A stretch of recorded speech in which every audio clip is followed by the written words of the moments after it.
much for joining us here on the show. So, Jordan, this question's for you. With drought conditions, intensifying and returning back this summer, what should gardeners be thinking about as they prepare for the summer ahead? Yeah, I've got 3 super simple tips that any homeowner can follow.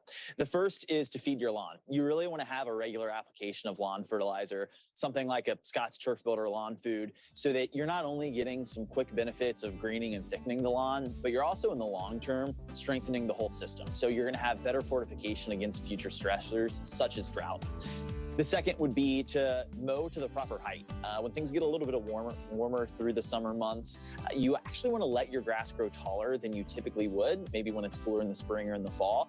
And what that's going to do is it's going to let the roots get deeper so they have access to water further down in the soil. It's also going to shade the surface of the lawn so that you keep it a little bit cooler. And the third tip would be to rely on rainfall as much as you can for the water for your lawn. If you are a person who does choose to water your lawn, I like to recommend that you wait until you absolutely need to. So when you see the grass start to turn brown and wilt a little would be the time to do it. And if instead you're a person who doesn't water their lawn, that's actually totally fine. It's fine for your lawn to go brown and dormant if you follow the first 2 tips on fertilizing and maintaining your lawn. As soon as the conditions improve, it's going to bounce right back. Definitely. And Amy, this question's for you. So as we go through these strong summer heat months and, going through the drought and everything, how can we better conserve water while still keeping our plants healthy? So every gardening season, you should be incorporating organic matter like Miracle-Gro garden soil into your landscape and garden beds. And what that's going to do is going to improve your soil structure so that water easily moves into the soil and is held there where the plants need it so that there's plenty of water around when the plants need a drink. Second is to mulch your landscape beds. So as soon as you're done planting for the season, put a nice thick layer of mulch down in all your beds. Not only does it make things look nice and finished, but more importantly, what it's going to do is it's going to protect that soil and help keep the moisture in the soil so that you don't lose all the water to evaporation.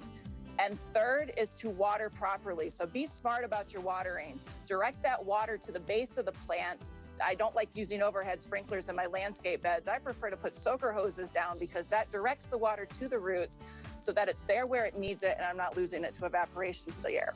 For us here in St. Louis, is there anything specific for our gardeners here that we should know?